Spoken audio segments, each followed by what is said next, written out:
ہند میں انوکھا مرکز تحفظ دین، یہ دل کا ترجمہ ہے مرکز تحفظ دین۔ جو پچھلی ورکنگ کمیٹی کی میٹنگ ہوئی تھی اس میں جو کچھ بھی ڈیسیشنز لیے گئے تھے اس پر action taken report general secretary سامنے رکھیں گے، اور اس کے بعد جو بہت ہی اہم آئٹم ہے اس ورکنگ کمیٹی کی میٹنگ کے ایجنڈے کا، وہ ہے کہ ٹرپل طلاق پر جو بل پارلیمنٹ میں پینڈنگ ہیں اس میں اب تک کیا ہوا ہے، وہ تو لیٹسٹ جو سچویشن ہوگی اس کو سامنے رکھ کر اگلی اسٹریٹجی بنائی جائے گی۔ خاص طور پر اس بات پر غور کیا جائے گا کہ اس بل میں جو فلاز ہیں، جو لیکوناز ہیں، ان کو کیسے دور کروایا جائے۔ اس کے علاوہ جو ڈفرینٹ کورٹس میں جو کیسز پینڈنگ ہیں جو ریلیٹڈ ہیں مسلم پرسنل لا سے، ان کی جو پروسیڈنگس ہیں ان کا بھی پروگریس ہے جو ان کا بھی جائزہ لیا جائے گا، اور اس سلسلے میں بورڈ کو کیا کرنا چاہیے اس پر بحث ہوگی۔ پھر جو کمیونٹی ریفارم کی ایک زبردست کیمپین مسلم پرسنل بورڈ کی طرف سے چلائی جا رہی ہے، جو دن بدن جس کے دائرے کو بڑھانے کی کوشش کی جا رہی ہے، اس میں اب تک کیا ہوا ہے، کہاں تک ہم پہنچ سکے ہیں، اور گاؤں گاؤں تک، گھر گھر تک، ایک ایک مسلم مرد اور عورت تک پہنچنے کے لیے ہم کو اور کیا کرنا چاہیے اس پر غور ہوگا۔ پھر سوشل میڈیا کے ذریعے بورڈ کی جو ایکٹیویٹیز ہیں اس کو زیادہ سے زیادہ کیسے اس کی انفارمیشن پبلک کو دی جائے، اور اویئرنیس پھیلانے کے لیے سوشل میڈیا کو کس طرح یوز کیا جائے، کیونکہ آپ شاید جانتے ہوں کہ سوشل میڈیا کا ایک ڈیسک بن گیا ہے، اور فیس بک کے ذریعے، ٹویٹر کے ذریعے، ٹیلی گرام کے ذریعے، واٹس ایپ کے ذریعے اب کافی انفارمیشن بورڈ کے ذریعے سے پھیلائی جا رہی ہے۔ اس کی جو بھی اب تک کی پرفارمنس ہے اس پر غور کیا جائے گا، اور اس کو کیسے اور آگے بڑھایا جائے۔ پھر ہمیشہ ایجنڈے میں ایک آئٹم ہوتا ہے کہ اس کے علاوہ اگر کوئی اور ایشو کو رکھنا چاہیے تو with the permission of the chair وہ اس کو رکھ سکتا ہے۔ یہ ہے ورکنگ کمیٹی کا جو ایجنڈا ہے اس کا ایک آپ کے سامنے ہم نے ایک جائزہ پیش کیا ہے۔ اس کے بعد جو یہ ورکنگ کمیٹی کی میٹنگ کل ہوگی،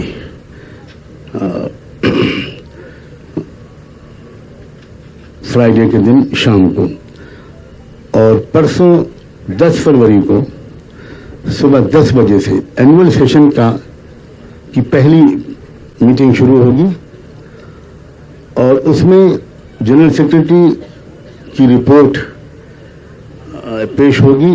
وہ اناگوریٹ کریں گے اپنی رپورٹ پیش کر کے، اور ویلکم ایڈریس ہوگا۔ اس سے پہلے لاسٹ ایئر جو کولکاتہ میں اینول سیشن ہوا تھا 25واں، اس کی رپورٹ پیش ہوگی، پریزیڈنشل ایڈریس بھی ہوگا، اور پریزیڈنشل ایڈریس کے بعد اس پر بحث ہوگی، اس پر گفتگو ہوگی۔